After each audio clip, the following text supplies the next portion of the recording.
Let's be honest, dating today barely even feels like dating. It's more like window shopping with a romantic filter over it. We're not getting to know people anymore. We're assessing, evaluating, and comparing. It's not do we vibe, it's what do you bring to the table, and how do you rank compared to my last situationship. It's turned into a marketplace, a performance arena, and we're all playing roles we didn't sign up for. Dating apps have basically gamified attraction. We swipe, we score, we match, we ghost. Everything's curated. The photos, the captions, the timing of the reply. You're not even dating a person, you're dating their presentation. And underneath that, half the time, there's someone who's just as unsure and just as guarded and just as disconnected as you are. We've built this culture where we're all trying to optimize our desirability. It's not about building intimacy, it's about maximizing impressions. That's not love, that's branding. And this mindset is dangerous, not because it's evil, but because it trains us to think of people as profiles, not souls. It teaches us to analyze compatibility like we're comparing specs on a new phone. It turns romance into risk analysis. Will this person hurt me, waste my time, slow me down? And slowly, without realizing it, we start to view connection as a liability instead of a human need. The psychology of this runs deep. We're all being conditioned by algorithms, by endless choice, by fear of being alone, but also fear of being known. And we're emotionally dysregulated. We chase novelty instead of stability, dopamine instead of oxytocin, control instead of surrender. But the truth is, you can't swipe your way into intimacy. You can't brand your way into belonging. And no matter how well someone fits your checklist, you still feel empty if your connection never moves beneath the surface. We've turned dating into a game that nobody's actually winning. Because while we're all out here trying to look desirable, very few of us are actually feeling desired for who we really are. It's wild how much of dating today is about looking the part instead of living it. We're more focused on how we seem in a relationship than how we feel in one. Like if we look like a perfect couple online, then maybe we'll trick ourselves into thinking the connection is real, even if deep down we know something's off. Social media made it second nature to perform. Post the flowers, post the matching outfits, post the vacation highlights, but the arguments, the confusion, the silence when the phone's down, those never make it to the feed. And over time, we start mistaking aesthetics for intimacy.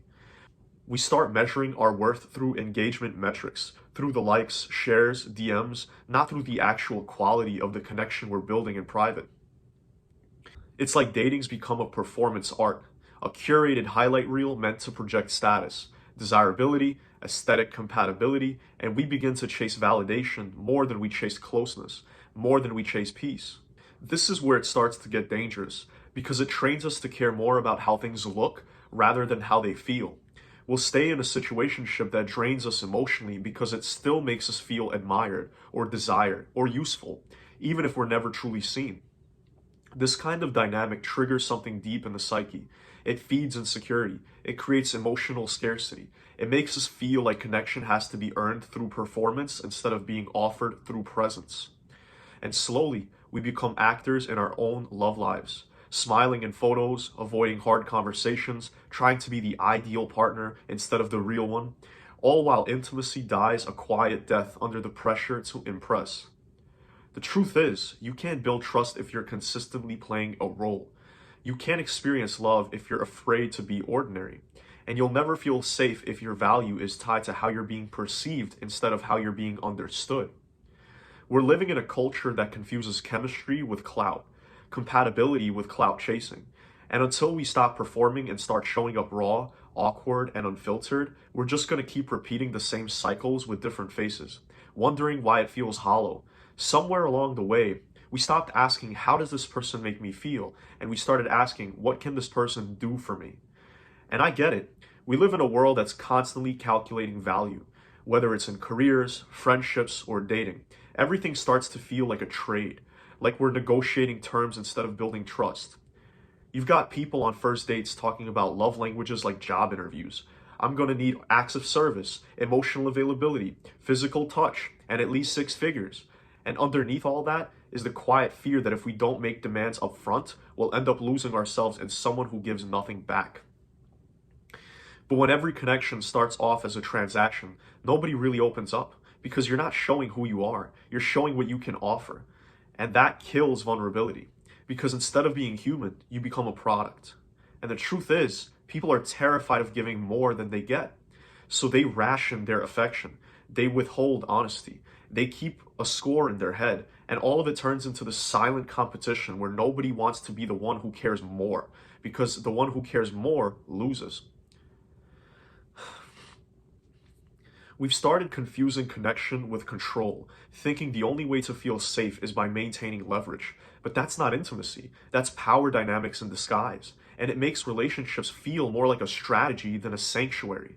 The sad part is, we've become so obsessed with protecting ourselves that we forgot connection is a risk. It's not supposed to be perfectly measured or guaranteed. That's why it's powerful, because it requires trust, not tactics. If you're always trying to gain something from someone, you'll never experience what it means to give without fear. And that's where real intimacy lives, in the space where people show up not for what they can extract, but but but for what they're willing to share. And yeah, obviously you don't give blindly. Obviously boundaries matter. But if your heart's always behind a paywall, don't be surprised when nobody wants to subscribe. We talk a lot about red flags and emotional maturity, but one of the most overlooked traits in a healthy relationship is generosity. Not just materially, but emotionally. Generosity with time, with patience, with grace, with affection, and with effort. Because if everything is tit for tat, if love becomes a math problem, you're not building a relationship. You're just bartering for comfort. You don't build connection by counting costs. You build it by deciding it's worth investing in, even if the return isn't immediate. People are tired, people are guarded, and most of us are so used to getting played that we rather keep things shallow than risk getting hurt again. We've built this entire culture around avoiding emotional risk, and honestly, it's killing connection. We got people talking for weeks, acting like a couple, sleeping together, even sharing trauma, but the second you ask, so what are we? It's radio silence. Or worse, they say, let's not label it. Because label means commitment, and commitment means accountability, and accountability means you can actually get hurt. So instead, we invent all these weird halfway situations to feel kind of close without ever really being close. Situationships, vibes, low-key talking, whatever we're calling it now, it's all a way to stay emotionally safe while still getting the perks of intimacy. We ghost because it's easier than honesty. We breadcrumb because attention feels good, and we keep people in rotation because we're scared of putting all our eggs in one basket. It's like we're dating with insurance policies, just in case it doesn't work out. And underneath all of it is fear. Fear of being the one who cares more. Fear of looking desperate. Fear of being left behind. So instead of showing up real, we show up curated, edited, controlled, and nobody actually sees each other. The irony is, most people do want love, but they're so conditioned to play defense that they never give themselves a real shot at it. They're running the same patterns over and over, wondering why nothing changes. But the truth is, vulnerability is the only path to depth. If you're not willing to risk something emotionally, you're never going to build anything meaningful. And yet, vulnerability feels terrifying in this culture, because when everyone else is guarded, being open feels like being naked in a war zone. But here's the thing. The people who win in relationships aren't the ones who master the attachment. They're the ones who learn how to show up fully and still protect their peace, not by hiding who they are, but by choosing wisely who they give their heart to. The real flex isn't emotional unavailability, it's emotional maturity. If being able to say, this is who I am, this is how I feel, and if that scares you, that's fine, but I'm not going to shrink just so you feel safe. Because when people are both brave enough to be real, even if it's messy, even if it's scary, that's where something true can start. At some point, dating stopped being exciting and started feeling exhausting. It's not that people gave up on love, it's that they gave up on the process. You get on an app, start talking to somebody, feel a little spark, maybe even go on a date or two, and then it just fizzles. Or worse, turns into another confusing, drawn-out situation where no one says how they feel, and everyone's waiting for the other person to flinch first. It's a constant loop of hope and disappointment, vulnerability and regret, over and over until eventually you just stop expecting anything real from anyone. And it's not just emotional, it's psychological. There's decision fatigue, attachment trauma, reward seeking dopamine loops, chronic fear of rejection, and people carrying years of relational damage with them into every new conversation. Men feel disposable, like their worth is judged on their wallets or their height, not their character. Women feel overwhelmed, constantly dodging low effort, creepy DMs, or guys who love bomb them one week and disappear the next. Everyone's trying to play it cool, but deep down, nobody feels safe anymore. That's why things like the red pill and the black pill are gaining traction, because people are desperate to make sense of the pain. They want answers for why they feel invisible, why nothing seems to stick, why every time they open up, it backfires. And the truth is, the dating world right now doesn't really reward emotional honesty. It rewards performance, the attachments, and short-term appeal. So people adapt to survive in it, and in the process, they become versions of themselves that they don't even recognize anymore. It's no wonder so many people are opting out altogether, not because they hate love, but because they can't keep paying the emotional tax it takes to find it. They're burned out, bitter, and quietly grieving something they've never even fully experienced, a connection that's safe, mutual, and true. But here's the thing, that disillusionment, that exhaustion, it's not the end. It's the beginning of an awakening. Because once you've seen the game for what it is, you don't have to play it anymore. You can opt out of the performance. You can start building something better with someone who's also done pretending. And that's what we're leading into next. The idea that underneath all the fear and all the games and the emotional numbness, most people still want something real. They just don't know how to get there. The truth is, most people aren't as cold as they act. They're just tired of caring alone.